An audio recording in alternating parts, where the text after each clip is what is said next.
တရားကြီးလင်ပါရမီရှင်ပေါင်းလို့ခင်ဗျာမင်းကြီးမြို့အမှတ်3ရပ်ကွက်မှာရှိတဲ့ယခုလက်ရှိရွှေစကားဘုရားဂိမ်းဝန်ဆံပေတော်မူရာကန္နဂုရီမဟာမင်းကြောင့်တိုက်ကြီးဟာဖြင့်မြန်မာတက္ကရာ1284ခုနှစ်ခရစ်နှစ်1912ခုနှစ်ကစတင်ပြီးမြို့တကြီးဥတောနာနှင့်တကြီးကတော်ဒေါ်သိန်းတို့ကကျောင်းဒါယကကျောင်းဒါယိကာမများဖြင့်ဆောက်လုပ်ထူထောင်ခဲ့တာဖြစ်ပါတယ်ခင်ဗျာမဟာမင်းကြောင့်တိုက်ရဲ့လို့အမိခေါ်တွင်သမုတ်ခရချင်းအကြောင်းကတော့ရခင်ကဆိုရင်အနေနဲ့ရက်ကဗုဒ္ဓဘာသာဝင်တွေဟာရွှေစကားရုပ်ရှင်တော်မြတ်ကိုတောင်တော်ကျောင်းမှာပူဇော်ခဲ့ကြပါတယ်။သို့တော်လည်းတောင်တော်ကျောင်းဟာမြို့နယ်ကွာလမ်းပြီးလူသူကင်းဝေးတာကြောင့်မြို့ဝင်ရုံးတဲ့နေရာရွှေကူကျောင်းတော်မှာခက်တာပြောင်းရွှေ့ဂိမ်းဝန်ဆံပေတော်မူခဲ့ပါတယ်။အဲ့ဒီနောက်မှာတော့မြို့ဝန်ဦးမင်းကလေးဟာသူပိုင်တဲ့မြို့ပေါ်မှာလေးတက်ရုပ်ဆောင်ကျောင်းတော်ဆောက်လုပ်လူတန်းပြီးရွှေစကားဘုရားကိုရွှေပြောင်းဂိမ်းဝန်ဆံပေတော်မူစေခဲ့ပါတယ်။အဲ့ဒီကျောင်းတော်ကြီးကိုတော့မိမိအမည်ဦးမင်းလေးဆိုတဲ့အမည်ပါအောင်မင်းကျောင်းလို့ခေါ်တွင်စေခဲ့ပါတယ်ခင်ဗျာမင်းကျောင်းဆိုတဲ့ညီနာမနဲ့လိုက်ဖက်ညီစွာပဲမင်းဆက်ဆက်အပေါင်းတို့က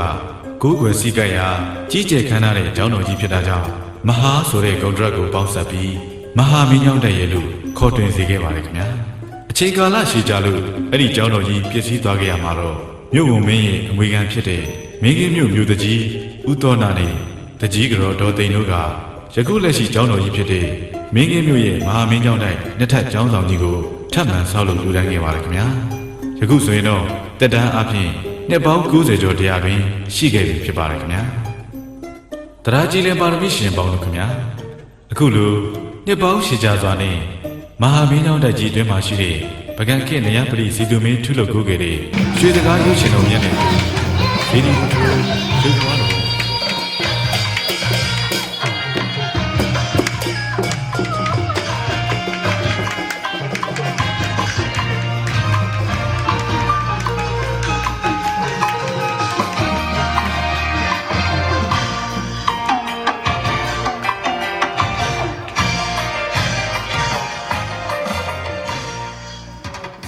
ရွှေစကားဘုရားဂိမ်းကိုဆံပေတော်မူရာမဟာမင်းကျောင်းကန္နဂုရီကျောင်းတိုက်ကြီးနဲ့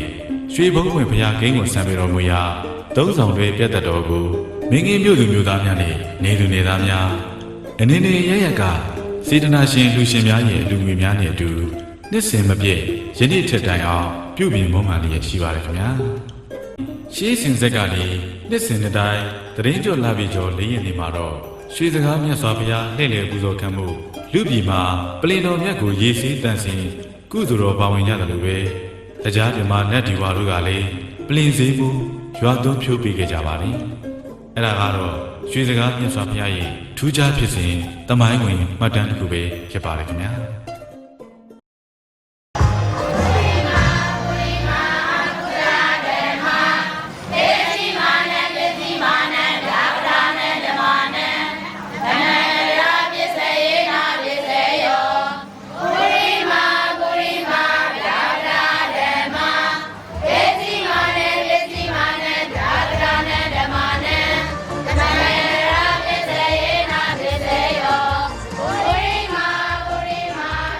သူမင်းကြီးတည်ထားတော်မူခဲ့တဲ့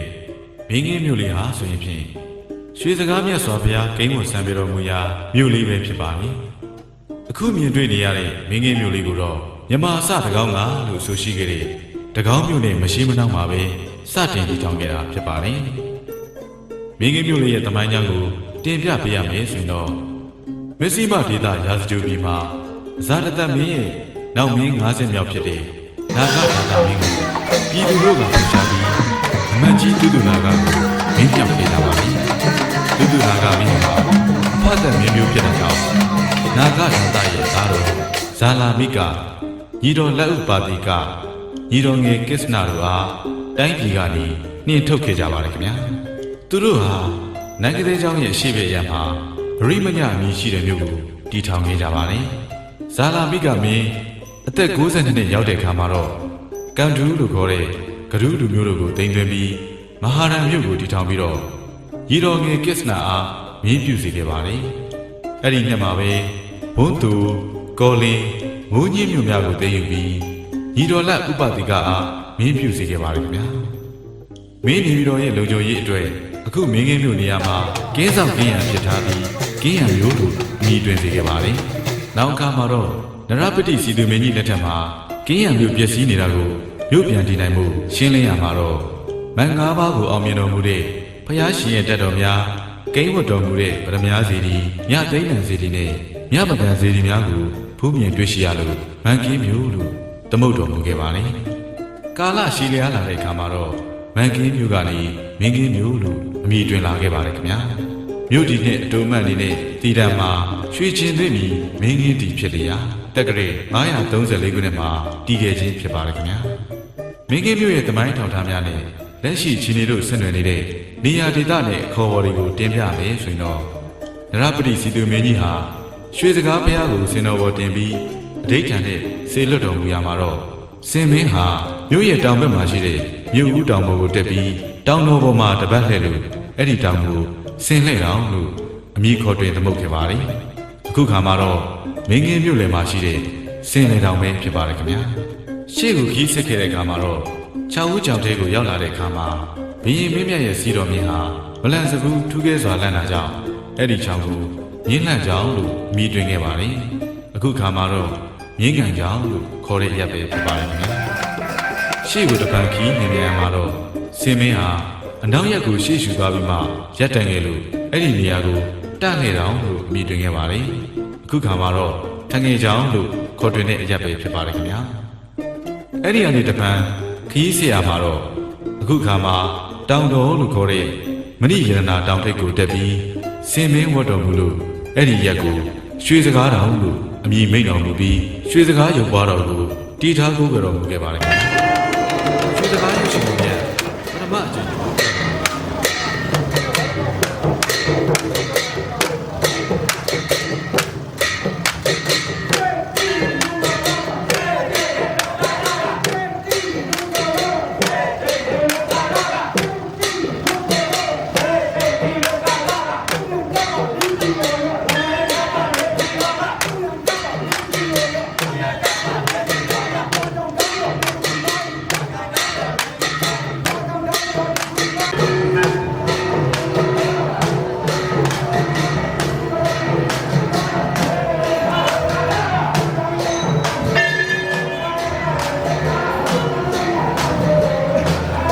မင်းကင်းမြို့ရဲ့ကျက်လီစာ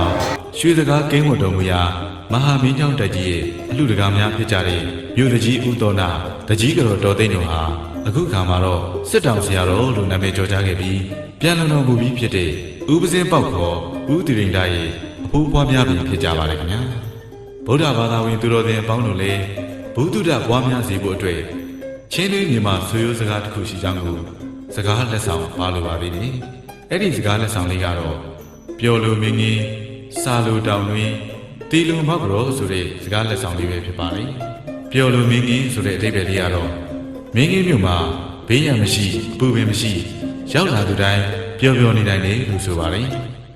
စာလိုတောင်တွင်ဆိုတဲ့အဓိပ္ပာယ်လေးကတော့စာပေနဲ့ပတ်သက်လို့မေးမြန်းလိုပါလိတောင်တွင်ဆရာတော်ထံကိုသွားပါလို့ဆိုပါတယ်တီလုံမောက်ကြောဆိုတဲ့အဓိပ္ပာယ်လေးကတော့မောက်ကြောရွာမှာကတေဆုံးသူကိုစီစီကားကားလိုက်ပေါ်ရောထုံးစံရှိလို့ဘောက်ကတော်မှာတေဆုံးမယ်ဆိုရင်တော့တေဆုံးသူရဲ့ဆွေမျိုးအတန်းဝင်းများမျက်နှာမငယ်ရလို့ဆိုပါရခင်ဗျာတရားကြည်လင်ပါရမီရှင်ပေါင်းလို့ခင်ဗျာရွှေစကားဘုရားဂိမ်းဝန်ဆံပြတော်မူရာမင်းကြီးမြို့လေးကိုတစ်ခေါက်တစ်ခါအရောက်လာမယ်ဆိုရင်တော့ချင်းတွင်းမြို့တခြားတင်မော်များစစ်လီများအမြန်ရင်များနဲ့အစုံအစမ်းလာရောက်လဲပတ်နိုင်မှာဖြစ်ပါရခင်ဗျာမင်းကြီးမြို့လေးကိုအလေတစ်ခေါက်လာရောက်ခဲ့မယ်ဆိုရင်တော့ပျော်ရွှင်ချမ်းမြေ့ရပါစေမယ်လို့မင်းကင်းမြို့သူမျိုးသားပေါင်းကအာမခံဖိတ်ခေါ်ရရှိပါတယ်ခင်ဗျာ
တရားတွေခိုင်မြဲစေ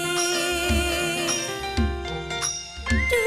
ပါတူခွင့်လို့ချင်းနဲ့ပြီးခံလာလီကောင်းယူလူရဆန္ဒထာဝရပြည့်စုံကြပါစေ